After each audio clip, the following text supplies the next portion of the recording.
Great morning students, कैसे हैं आप सब। मैं आशा करती हूँ कि आप सब स्वस्थ होंगे। तो चलिए अब पढ़ना शुरू करते हैं। आज हम कक्षा 4 से अध्याय 2 वर्ण और शब्द यह अध्याय पढ़ना शुरू करेंगे। कक्षा 4 विषय हिंदी व्याकरण अध्याय 2। जैसे कि हमारे पाठ का नाम है वर्ण और शब्द, तो हमें सबसे पहले यह पता होना जरूरी है कि वर्ण किसे कहते हैं और शब्द किसे कहते हैं। तो वर्ण की जो हमारी परिभाषा है वो यह है कि जिस ध्वनि के और अधिक टुकड़े न हो सके उसे क्या कहते हैं, वर्ण। जैसे फिर दूसरा शब्द है हमारे पास शब्द। कि शब्द की परिभाषा क्या होती है।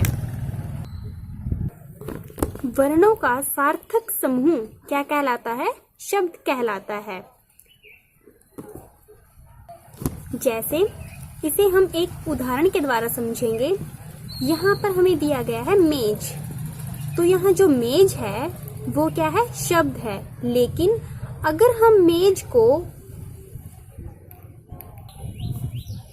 अलग अलग करके लिखें, उसके टुकड़े करें, तो यहाँ पर हमें मैं, ए, जै, अ ये 4 वर्ण मिलते हैं। इन्हें क्या कहते हैं, वर्ण। यहाँ पर जो मैं है वो आधा है और जय भी क्या है, आधा है। तो यहाँ पर जो मेज के हमने जो टुकड़े किए हैं वो क्या कहलाते हैं, वर्ण कहलाते हैं। और इनको जोड़कर इनका सार्थक समूह क्या बनता है, एक शब्द का निर्माण करता है। एक बार हम इनकी परिभाषा को फिर से देखेंगे। हमारा पहला प्रश्न है, वर्ण किसे कहते हैं। जिस ध्वनि के और अधिक टुकड़े न हो सके उसे क्या कहते हैं, वर्ण कहते हैं। क्योंकि जो हमने मेज का जो उदाहरण देखा था, पढ़ा था, उसमें जो मेज के हमने टुकड़े किए थे उसे क्या कहते हैं, वर्ण कहते हैं। और उसके जो टुकड़े हैं उनके हम उससे अधिक छोटे टुकड़े नहीं कर सकते, तो वो क्या थे, हमारे वर्ण थे। और उनको वर्णों को जोड़कर जो एक सार्थक शब्द हमने बनाया था मेज, उसे क्या कहते हैं, शब्द कहते हैं। फिर है हमारा प्रश्न नंबर 2, वर्ण कितने प्रकार के होते हैं। तो कितने प्रकार के होते हैं वर्ण। वर्ण 2 प्रकार के होते हैं। कौन से, स्वर्ण और दूसरा क्या है, व्यंजन। फिर है उसके बाद कि जो स्वर है, स्वर किसे कहते हैं, जिन वर्णों का उच्चारण करते समय, उच्चारण क्या है, बोलते समय, कि जिन वर्णों को बोलते समय किसी अन्य वर्ण की सहायता नहीं ली जाती उसे क्या कहते हैं, स्वर कहते हैं। स्वरों की संख्या कितनी होती है, 11। वो 11 स्वर हमारे कौन से हैं वो हम यहाँ पर पढ़ेंगे। जैसे ए, आ, ई, बड़ी ई, ऊ, री, ए, आई, ओ और औ। ये जो 11 वर्ण हैं इनको हम क्या कहते हैं, स्वर कहते हैं। और इनकी संख्या कितनी है, 11। 1, 2, 3, 4, 5, 6, 7, 8, 9, 10 और 11। तो जो बाकी जो हमारे अक्षर बचते हैं उन्हें क्या कहते हैं, व्यंजन। तो व्यंजन की जो परिभाषा है वो यह है कि जिन वर्णों के उच्चारण में अन्य वर्णों की सहायता लेनी पड़े उन्हें क्या कहते हैं, व्यंजन कहते हैं। और इनकी संख्या कितनी है, 33। कौन से होते हैं हमारे व्यंजन, क, ख, ग, घ, अड़े, च, छ, ज, झ, अइय, ट, ठ, ड, ढ, अणे, त, थ, द, ध, न, प, फ, ब, भ, म, य, र, ल, व, श, स, है। ये हमारे क्या है, व्यंजन। और इनकी संख्या कितनी होती है, 33। जो हमारे स्वर थे उनकी संख्या कितनी थी? 11, लेकिन जो हमारे व्यंजन होते हैं उनकी संख्या कितनी होती है? 33। और स्वरों के उच्चारण में अन्य वर्णों की सहायता नहीं लेनी पड़ती, वो अपने आप में क्या होते हैं? स्वतंत्र होते हैं। लेकिन व्यंजनों के उच्चारण में हमें अन्य वर्णों की सहायता लेनी पड़ती है। जैसे अगर हम देखें तो कै, अगर हम कै के टुकड़े करें तो क्या होता है? कै प्लस ए। तो कै के उच्चारण में हमें ए वर्ण की सहायता लेनी पड़ती है, तो इसलिए इसे क्या कहते हैं? व्यंजन। लेकिन जितने भी हमारे स्वर हैं उनके उच्चारण में हमें किसी चीज की सहायता, किसी भी वर्ण की सहायता नहीं लेनी पड़ती। फिर है उसके बाद हमारा शब्द। शब्द किसे कहते हैं?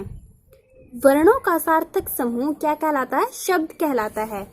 जैसे हमने जो वर्ण पढ़े हैं, अगर हम उन वर्णों को जोड़ दें, उनका सार्थक समूह बना दे, तो वो क्या कहलाता है? शब्द कहलाता है। जैसे घर, पहाड़, शेर इत्यादि। जैसे अगर हम घर को ही देखें तो घर में सबसे पहले क्या है? घ, और प्लस फिर क्या है? रै।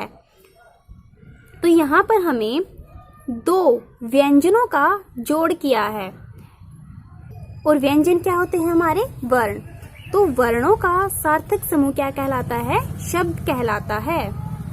फिर उसके बाद है वाक्य किसे कहते हैं? शब्दों के व्यवस्थित समूह को वाक्य कहते हैं। जैसे यहाँ पर क्या थे? हमारे शब्द थे। अगर हम इन शब्दों को व्यवस्थित रूप दे दें तो वो क्या कहलाता है? वाक्य का निर्माण करता है। जैसे मंजू नाचती है। जैसे यहाँ अगर हम इस अकेले मंजू को देखें तो यह एक अकेला शब्द है, और अगर हम इसके भी टुकड़े कर दें तो वो किस चीज का निर्माण करता है? वर्ण का। लेकिन हम शब्दों को जोड़कर शब्दों का व्यवस्थित समूह क्या कहलाता है? वाक्य कहलाता है, क्योंकि यहाँ पर 3 शब्द दिए हुए हैं, मंजू नाचती है। यहाँ पर शब्दों का व्यवस्थित समूह है, जिसके कारण यह क्या है? एक वाक्य का निर्माण करता है। फिर उसके बाद है ध्वनि किसे कहते हैं? मुंह से निकलने वाली आवाज को ध्वनि कहते हैं। जब भी हम बोलते हैं तो हमारे मुख से कोई ना कोई ध्वनि, कोई ना कोई आवाज जरूर निकलती है, तो उसे हम क्या कहते हैं? ध्वनि कहते हैं। जैसे जो हमारे व्यंजन होते हैं उनकी कोई भी मात्रा नहीं होती, मात्राएं हमेशा स्वरों की होती हैं। स्वरों की मात्राएं हमारी कुछ इस प्रकार हैं। जैसे ए की कोई भी मात्रा नहीं होती।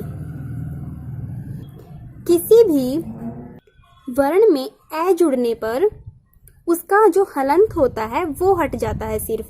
जैसे अगर हम कै को ही देखें, अगर हम कै के टुकड़े करें तो कै के हमारे टुकड़े होते हैं कै हलंत प्लस ए। कै में हम बोलते समय ए का प्रयोग करते हैं, लेकिन अगर हम इसको जोड़कर लिखेंगे तो यह हमारा क्या बनता है? कै बनता है। ठीक है, क्योंकि जो इसका हलंत होता है वो हट जाता है, इसलिए कै की कोई भी मात्रा नहीं होती। फिर जो हमारे स्वर थे उनकी संख्या कितनी थी? 11। तो ए के बाद क्या आता है? फिर आ की जो मात्रा है वो एक स्टैंडिंग लाइन होती है बिल्कुल, और ये व्यंजन के बाद में लगता है। जैसे कै के अगर हम पीछे आ लगाएं तो कै की मात्रा क्या है? एक स्टैंडिंग लाइन। फिर है ई जो हमारी छोटी ई होती है उसकी मात्रा क्या होती है? आगे से लगती है, व्यंजन से पहले लगती है। जैसे कै के पहले ई की मात्रा की। फिर उसके बाद है बड़ी ई की मात्रा, यह व्यंजन के बाद में लगती है, जैसे कै के पीछे। फिर है ऊ, जो छोटा ऊ होता है उसकी मात्रा व्यंजन के नीचे आगे की तरफ लगती है, जैसे कै ऊ। फिर है बड़े ऊ की मात्रा, व्यंजन के नीचे लगती है लेकिन पीछे की तरफ मुड़ती है, जैसे कै के नीचे, ठीक है। फिर है री, री की मात्रा, यह भी व्यंजन के नीचे लगती है, जैसे कै के नीचे फिर किस चीज की मात्रा है, री की मात्रा, क्री। फिर है ए की मात्रा, ए की जो मात्रा होती है वो व्यंजन के ऊपर लगती है और एक मात्रा लगती है, जैसे के। फिर है ऐ की मात्रा, यह भी व्यंजन के ऊपर लगती है, लेकिन जैसे छोटा ए था उसकी कितनी मात्रा थी, एक थी, लेकिन इसकी कितनी मात्राएं होती हैं, दो होती हैं। व्यंजन के ऊपर लगेगी कई। फिर है ओ की मात्रा, व्यंजन के बाद में लगेगी, लेकिन ऊपर की तरफ सिर्फ एक मात्रा लगेगी, जैसे कै ओ को। फिर है औ की मात्रा, व्यंजन के बाद में लगेगी और दो मात्राएं लगती हैं औरत की, ठीक है। तो व्यंजन के बाद में और दो मात्राएं, को। इसके अलावा हमारे कुछ संयुक्त व्यंजन भी होते हैं, जैसे अक्षय, त्रय, अज्ञ और फिर क्या है, श्रेय। इन सबको क्या कहते हैं, संयुक्त व्यंजन कहते हैं। जैसे ये अक्षय है, कै प्लस शय, इन दोनों के मेल से बनकर अक्षय का निर्माण होता है। फिर उसके बाद है त्रय, तय, तय के नीचे हलन प्लस रय, तो ये क्या बनता है, त्रय। तो इन व्यंजनों को हम संयुक्त व्यंजन कहते हैं, क्योंकि ये दो व्यंजनों के योग से बनते हैं। जैसे हमने शब्द की परिभाषा पढ़ी थी कि शब्द किसे कहते हैं, तो क्या थी, वर्णों का व्यवस्थित समूह क्या कहलाता है, शब्द कहलाता है। लेकिन शब्द के कितने प्रकार होते हैं, शब्द के 4 प्रकार होते हैं। जो शब्दों का जो वर्गीकरण है वो 4 आधार पर किया गया है। जैसे पहला किस चीज के आधार पर है, अर्थ के आधार पर शब्द के प्रकार। अर्थ के आधार पर शब्द के कितने प्रकार होते हैं, अर्थ के आधार पर शब्द के 2 प्रकार होते हैं। कौन से, सार्थक शब्द और दूसरा कौन सा है, निरर्थक शब्द। सार्थक शब्द कौन से होते हैं, ऐसे शब्द जिसका कोई न कोई अर्थ अवश्य होता है, उन्हें कैसे, कौन से शब्द कहते हैं, सार्थक शब्द कहलाते हैं। जैसे विद्यार्थी, पुस्तक, इन दोनों का कोई न कोई अर्थ हमें समझ में आ रहा है कि विद्यार्थी किसे कहते हैं और पुस्तक किसे कहते हैं। दूसरा है निरर्थक, ऐसे शब्द जिनका कोई अर्थ नहीं होता है, इन शब्दों को क्या कहते हैं, निरर्थक, मतलब जिनका कोई अर्थ ना निकले।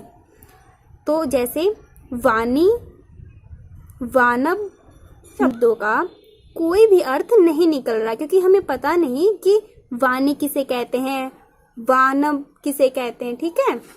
तो इन शब्दों को क्या कहते हैं, निरर्थक, जिनका कोई अर्थ ना निकले। फिर उसके बाद है उत्पत्ति के आधार पर। उत्पत्ति के आधार पर शब्द के कितने भेद हैं, 4, तत्सम, तद्भव, देशज और विदेशज। जैसे तत्सम शब्द की जो हमारी परिभाषा है, तत्सम वे शब्द जो हिंदी भाषा में मूल रूप से प्रयोग किए जाते हैं, उन्हें कौन से शब्द कहते हैं, तत्सम शब्द कहते हैं। जैसे पुष्प, पुत्र, जल, ये जो शब्द हैं ये हिंदी। तद्भव, संस्कृत के वे शब्द जो हिंदी भाषा में कुछ बदलाव के साथ प्रयोग किए जाते हैं। तद्भव शब्द कौन से होते हैं, ये जो शब्द हैं ये पहले संस्कृत भाषा के थे, लेकिन बाद में इन्हें हिंदी भाषा में प्रयोग किया जाने लगा कुछ बदलाव के साथ। जैसे हस्त, हस्त को क्या कहते हैं, हाथ। फिर दंत, दांत आदि, ठीक है। फिर देशज शब्द, ऐसे शब्द जिनकी उत्पत्ति अपने ही देश में हुई है, उन शब्दों को कौन से शब्द कहते हैं, देशज। जैसे कटोरा, गुड़िया, खिचड़ी, ये जो शब्द हैं ये हमारे देशज शब्द हैं, इनकी उत्पत्ति कहाँ हुई है, हमारे ही देश में हुई है। विदेशी शब्द, विदेशी भाषाओं के वे शब्द जो हिंदी भाषा में प्रयोग किए जाते हैं, जैसे चम्मच, मास्टर या फिर मुफ्त, ये विदेशी भाषा के शब्द हैं, लेकिन ये इतने ज्यादा प्रयोग में आने लगे कि ये विदेशी शब्द न लगकर हिंदी भाषा के ही शब्द महसूस होने लगे। अब सभी ने हिंदी भाषा में अपनी आम बोलचाल की भाषा में ही प्रयोग करने लगे। फिर है रचना के आधार पर। रचना के आधार पर शब्द के कितने भेद हैं? तो रचना के आधार पर शब्द के 3 भेद हैं। कौन से? रूढ़, यौगिक और योगरूढ़। रूढ़ शब्द किसे कहते हैं? जिन शब्दों के टुकड़े नहीं किए जा सकते, अर्थात उनमें से प्रत्येक का अर्थ नहीं होता, उन्हें क्या कहते हैं? रूढ़ शब्द। जैसे मकान, चित्र या फिर पानी। इन शब्दों के हम टुकड़े नहीं कर सकते। जैसे अगर हम देखें तो जो लाल किला शब्द है, अगर हम उसके टुकड़े कर दें तो उसके टुकड़े भी हमें एक किसी न किसी शब्द का बोध कराते। जैसे लाल प्लस किला, तो लाल एक रंग है और किला हम किले को बोलते हैं। लेकिन यहाँ पर जो मकान है, चित्र है, पानी है, हम इनके टुकड़े नहीं कर सकते। अर्थात जिन शब्दों के टुकड़े न किए जा सके उन्हें कौन से शब्द कहते हैं? रूढ़ शब्द। फिर उसके बाद है यौगिक। जैसे कि हमें नाम से ही पता चल रहा है कि यौगिक, जहाँ पर 2 शब्दों का योग किया गया हो, उन्हें जोड़ा गया हो। जैसे 2 या 2 शब्दों के योग से बनते हैं, उनमें से प्रत्येक शब्द का कोई अर्थ होता है। जैसे मैंने अभी थोड़ी देर पहले ही बताया था कि लाल प्लस किला, कुतुब प्लस मीनार, ये शब्द कैसे हैं? ये यौगिक शब्द कहलाते हैं। और अगर हम इन शब्दों के टुकड़े भी कर दें तो ये हमें कोई न कोई अर्थ अवश्य देते हैं। फिर उसके बाद है योगरूढ़ शब्द। ऐसे शब्द जिनके टुकड़े तो हो सकते हैं परंतु उन टुकड़ों को कोई विशेष अर्थ नहीं निकलता। जैसे चारपाई। अगर हम चारपाई के टुकड़े तो कर देते हैं लेकिन इसके क्या है, अर्थ हमें नहीं समझ में आता। जैसे चारपाई के टुकड़े क्या होंगे? 4 प्लस पाई। फिर उसके बाद है पीताम्बर। पीताम्बर के टुकड़े क्या होंगे हमारे? पित्त प्लस अंबर। अर्थात जिसके पीले वस्त्र हों उसे क्या कहते हैं? पीताम्बर। जैसे जो श्री कृष्ण थे उसके भी वस्त्र कैसे थे? पीले वस्त्र थे। हमारा 4th पार्ट है प्रयोग के आधार पर शब्द के भेद। प्रयोग के आधार पर शब्द के कितने भेद होते हैं? 2। कौन से? विकारी और दूसरा क्या है? अविकारी शब्द। तो विकारी शब्द की परिभाषा क्या है? ऐसे शब्द जिनके रूप में लिंग, वचन तथा कारक आदि के अनुसार परिवर्तन आ जाता है, विकारी शब्द कहलाते हैं। जैसे लड़की पढ़ रही है। अगर यहाँ पर क्या है? एक लड़की है। अगर यहाँ पर कुछ और लड़कियां आ जाएं तो लड़की के स्थान पर क्या होगा? परिवर्तन आ जाएगा। लड़की के स्थान पर क्या आएगा? लड़कियां पढ़ रही हैं। तो जिन शब्दों में लिंग, वचन, कारक आदि के आधार पर परिवर्तन आ जाए, बदलाव आए, तो उन्हें कैसे शब्द कहते हैं? विकारी शब्द। उसके बाद है अविकारी शब्द। ऐसे शब्द जिनके रूप में लिंग, वचन तथा कारक आदि के अनुसार कोई परिवर्तन ना आए, उन्हें कैसे शब्द कहते हैं? अविकारी शब्द। जैसे धीरे, ऊपर, अब। इन शब्द में कोई भी विकार नहीं उत्पन्न होता, तो इसलिए कौन से शब्द हैं? अविकारी शब्द। तो मैं आशा करती हूँ कि आपको यह वर्ण और शब्द का अध्याय अच्छे से समझ में आया होगा और यह पाठ हमारा यहाँ पर समाप्त होता है। कल हम इसकी बैक एक्सरसाइज करेंगे। Thank you.